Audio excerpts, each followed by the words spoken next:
Welcome to Once Upon a Castle, unlocking the magic of Disney, past and present. I'm Ginny, your guide through the parks and the pages of Disney's rich history. Each week, I will share expert tips to help you plan your perfect visit and explore the stories, secrets, and legends that make the magic real. From Walt's vision to today's hidden gems, I will help you feel more connected, more prepared, and more enchanted every step of the way. So, whether you're counting down the days to your next trip or just dreaming of a stroll down Main Street, USA, this is your place to discover the wonder. This is Once Upon a Castle.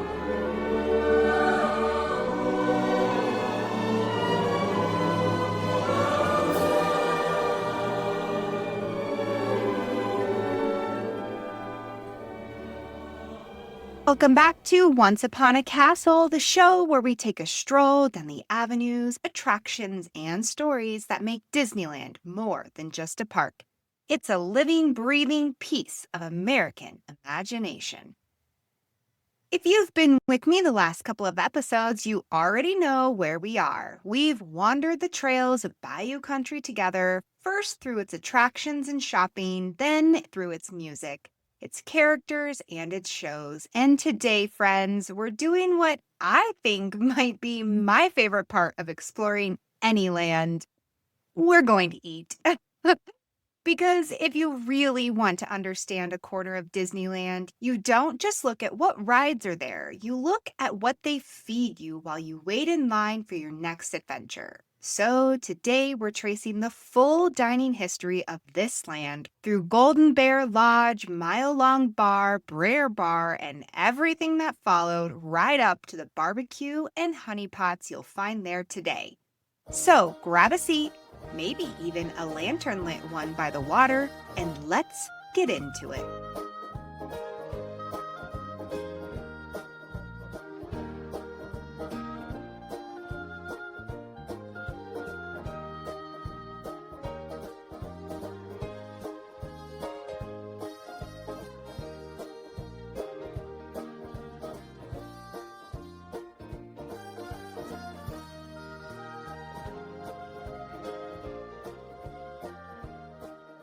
As we head into the land, go ahead and take a look to your right, and there you will find what is currently the Hungry Bear Barbecue Jamboree.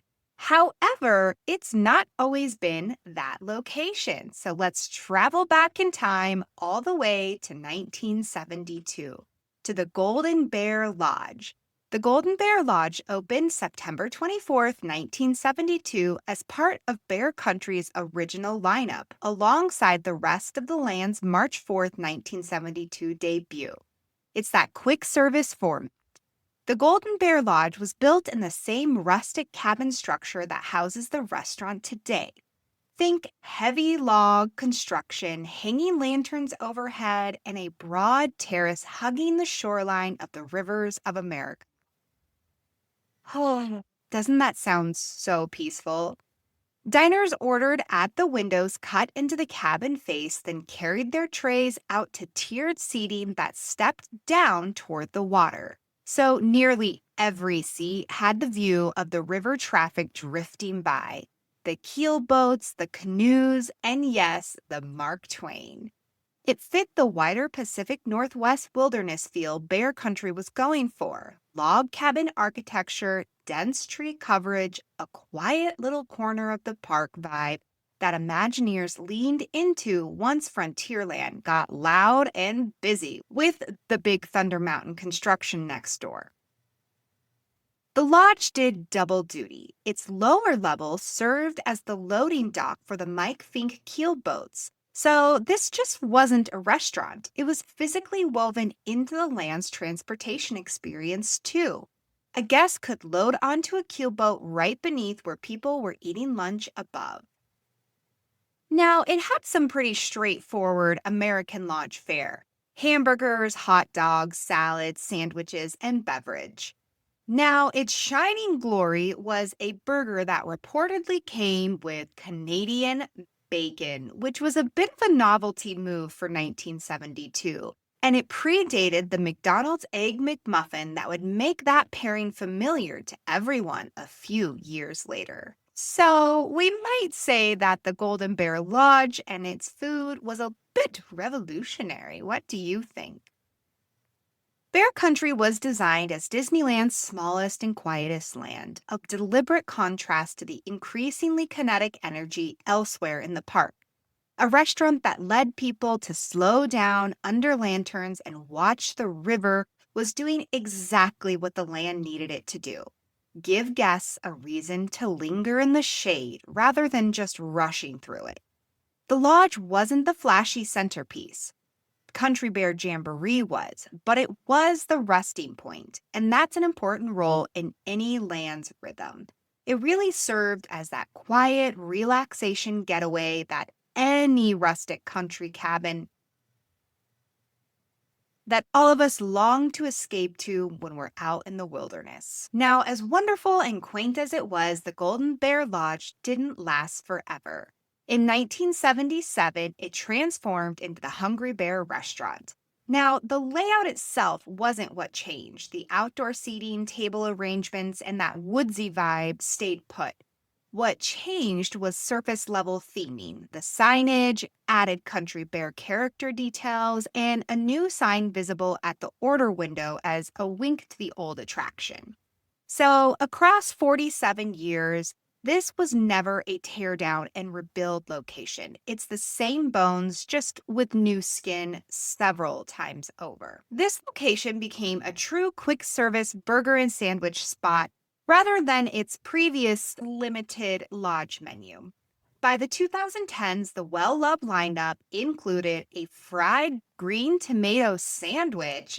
That sounds interesting. A beloved chicken sandwich, and the funnel cake fries that became something of a signature dessert. You guys, my mouth is already watering. Now, the Hungry Bear restaurant itself closed July 8th, 2024 for a kitchen refurbishment tied to the larger Critter Country closure surrounding Tiana's Bayou Adventure construction. Disney explicitly used this moment to fold in Country Bear Jamboree nostalgia. So really, this location had quite the substantial run. 1977 to 2024, it was essentially a major staple of the land. It continued to provide guests with that quintessential woodsy getaway, a place where they could rest, relax, and get some grub. Now, in 2024 to current day, the location shifted to the Hungry Bear Barbecue Jamboree. It's explicitly themed to the Country Bear Jamboree characters Melvin, Buff, Max, and all of the other Country Bear cast. This gives guests a chance to reconnect with the bears now that that attraction is long gone. There's a fresh new paint job, new bunting throughout the location. Country Bear character portraits are lining the dining room walls, and the classic Mark Davis style paintings of Henry, Dude, Wendell, Romeo McGraw, Shaker, Big Al, and Gomer are updated to show them in their newer Country Bear musical Jamboree outfits. Teddy Barra's flower-adorned swing is hanging in the back gable, and that's a direct nod to the Teddy Barra Swingin' Arcade.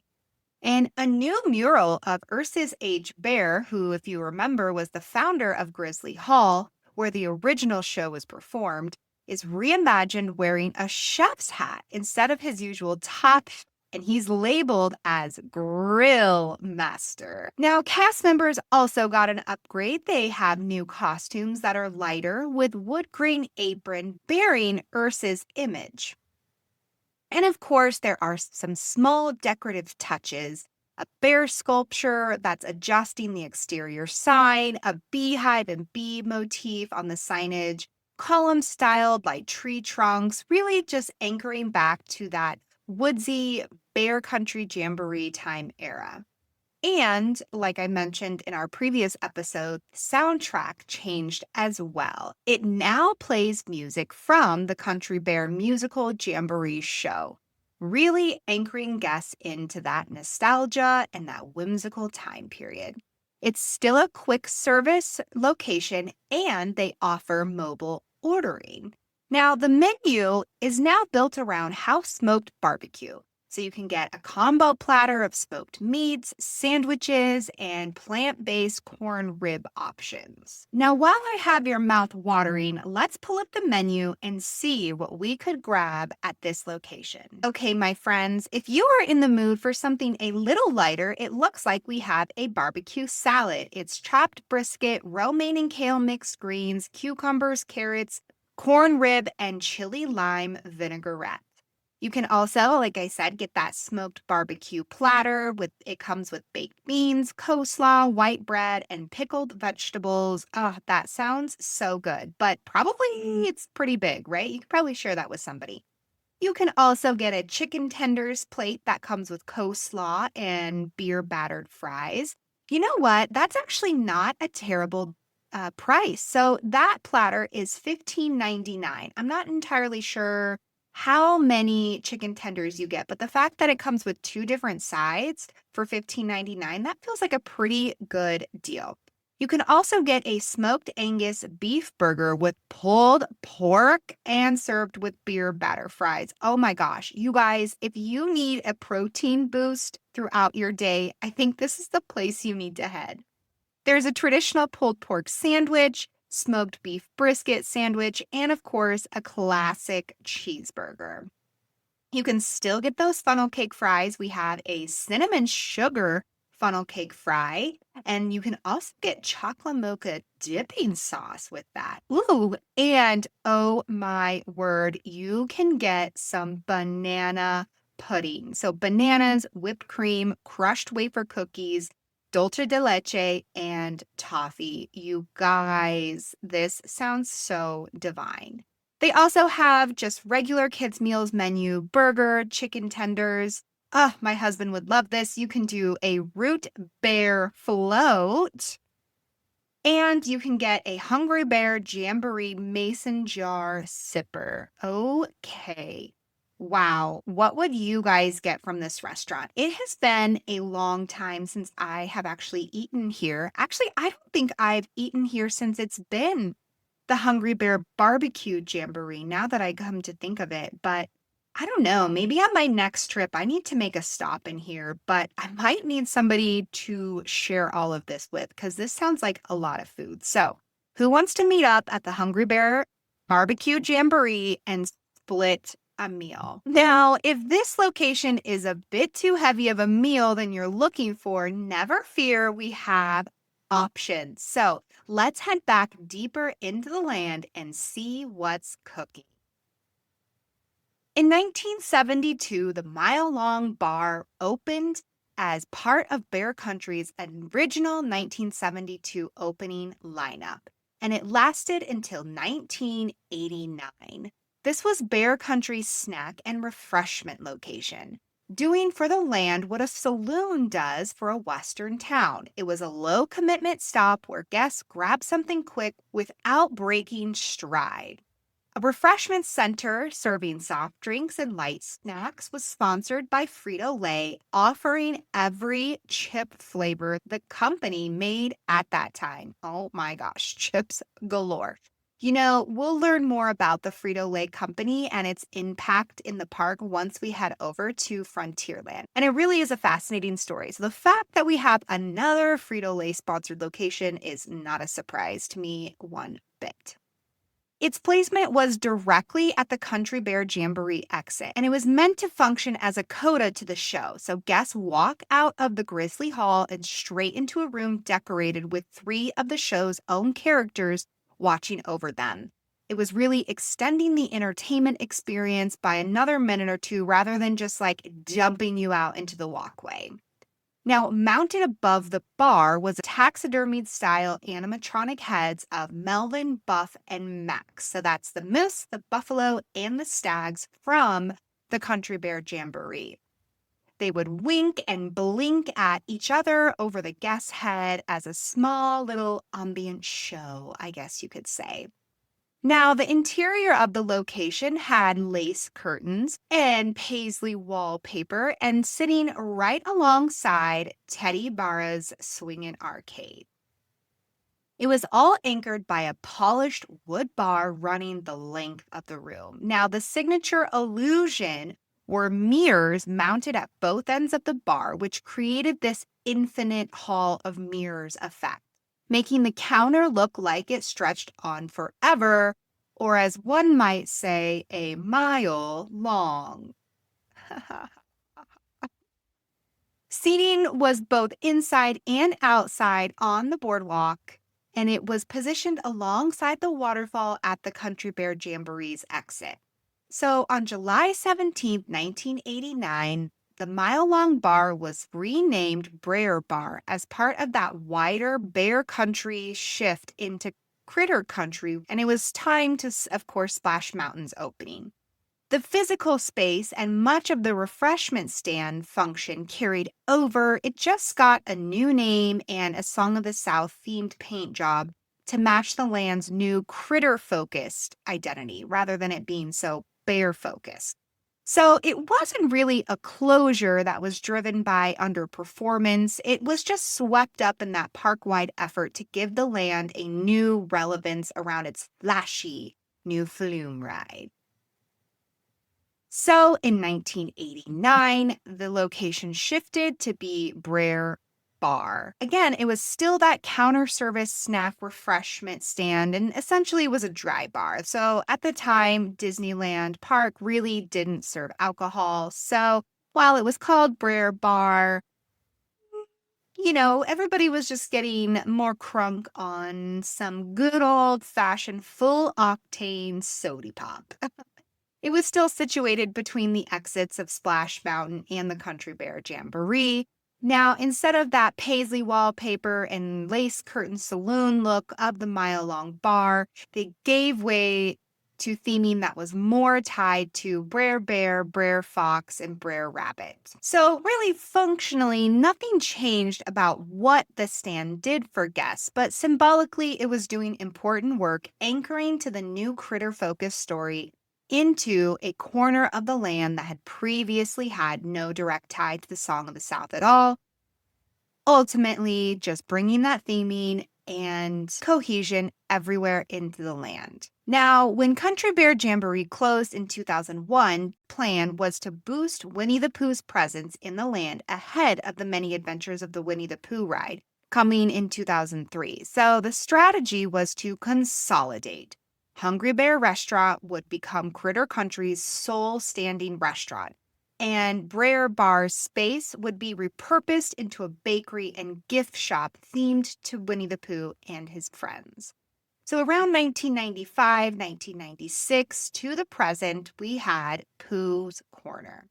The space, of course, was previously known as Crocodile Mercantile. Itself was a rename from the original Ursus H. Bear Wilderness Outpost.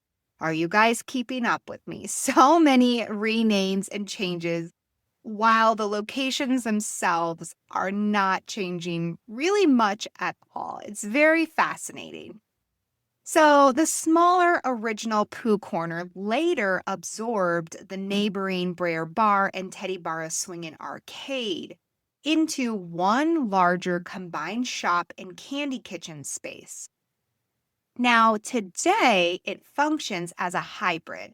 So on one side of the location is Lewis's Critter Club, and Pooh Corner is on the other side. Lewis's Critter Club is that merchandise shop, and Pooh Corner is a full in-house candy kitchen that's visible through glass.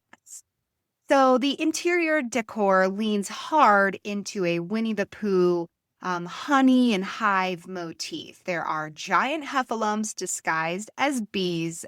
They are so stinking cute. Hive-shaped lighting fixtures and rotating seasonal birthday decorations. I said this in one of our last episodes. This location is just absolutely adorable. If for anything, even if you're not in the mood for a sweet treat, you just have to go back there and check it out. Now, the candy kitchen itself is visible through glass, so guests can watch confections being made as they're shopping. It's a nice bit of sensory theater that turns the shop into a small demonstration space, not just a point of sale. I bet kiddos would absolutely love watching this process. I know I love to just sit and watch. It's kind of interesting. It makes me feel like I'm at a zoo or something, so I try not to gawk for too long, but it really is so cool to watch how they are making these candies, especially from someone like me who's not really much of a cook or a baker. So it's a really neat experience.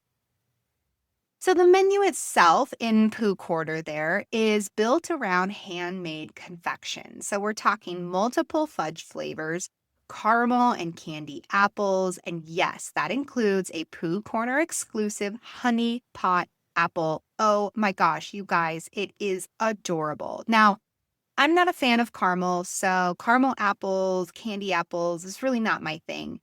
But I'm always tempted to buy one because they're just so darn adorable. I don't know what I would do with it other than just look at it. It's so cute. But and I have heard that if you ask the staff there, the cast members to cut it for you, they will be able to, if you're in the mood to eat it like then, they will be able to cut it into slices, making it easier.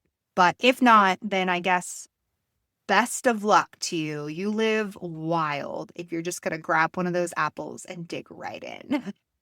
They also have Tigger Tails, which are marshmallow wands covered in caramel and chocolate. They have cake pops, cupcakes, Rice Krispie treats, cookies. Oh my goodness, they have so many wonderful options.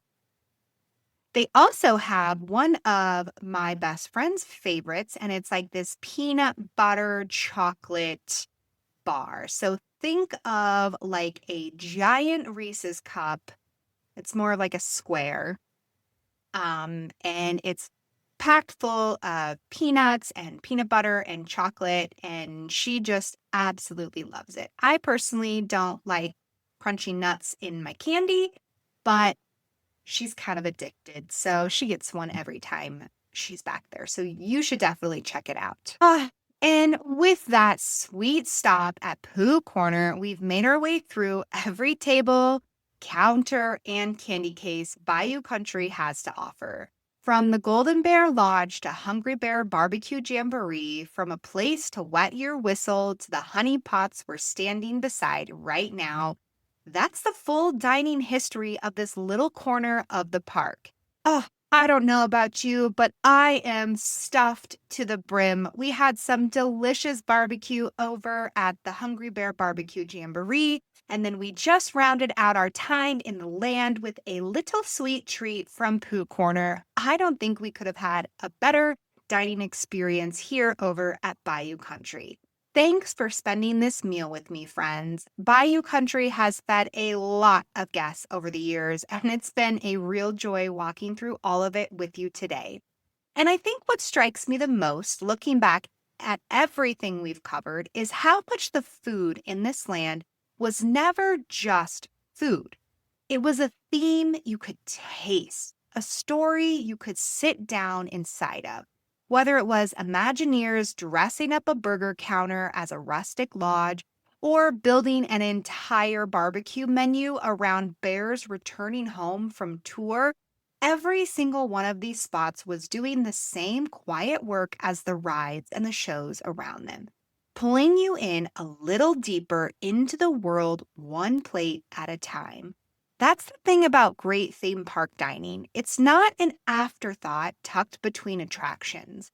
It's another layer of the story. And honestly, it's the most immersive one because you're not just watching the land, you're literally devouring it. Now, next episode is going to wrap up our time in Bayou Country for good. I know it has been so fun tucked back in this sweet little corner, enjoying nature, maybe snuggled up with a few bears, right? If not friend, why friendship, right? But I do have a little something extra planned for next episode. I've got some news that I'm sitting on, but I'm just not ready to share it with you. But keep an eye or rather an ear out next episode because I promise it's worth the wait. Now, speaking of things coming up, you guys, it is going to be a whirlwind of a couple of weeks. Like I told you last episode, we'll be at D23 and I'll be there from August 12th through the 16th. So if you're going to be there too, I would absolutely love to connect. Come find me and say hi. Maybe we can split that barbecue plate from the Hungry Bear Barbecue Jamboree. So let's connect if you're going to be around. So, in keeping with that theme, after our final Bayou Country episode drops, you're going to get a special crossover episode with Steph Sanchez from Magic Key Adventures and us here at Once Upon a Castle podcast. I am so exciting. Steph and I will be enjoying D23 together. We have lots of fun adventures planned. Oh my goodness, it's going to be a fabulous time. So we're going to be putting together a full trip report together from D23. So we're going to share all of the shenanigans that we're going to find ourselves getting into. I'm sure it's going to be a lot, you guys. So, if you've enjoyed today's episode in our series here in Bayou Country, don't forget to follow, rate, and please leave a review. It really helps more Disney dreamers discover the magic of these wonderful parks. You can also connect with me over at Instagram at Once Upon a Castle Podcast and on TikTok at Ginny, that's Gini West. So at Ginny West. And definitely with D23 coming up, I'm going to have lots of content coming out, sharing with you guys what's going on. So be sure to head on over to those platforms, follow along, and I just can't wait to share it all with you. So until next time, my little critters, keep the magic alive, keep the memories close, keep your belly full, and as always, I'm wishing you a great, big, beautiful tomorrow. Welcome to Bye-bye. Castle, unlocking the magic of Disney, past and present. I'm Ginny, your guide through the parks and the pages of Disney's rich history. Each week, I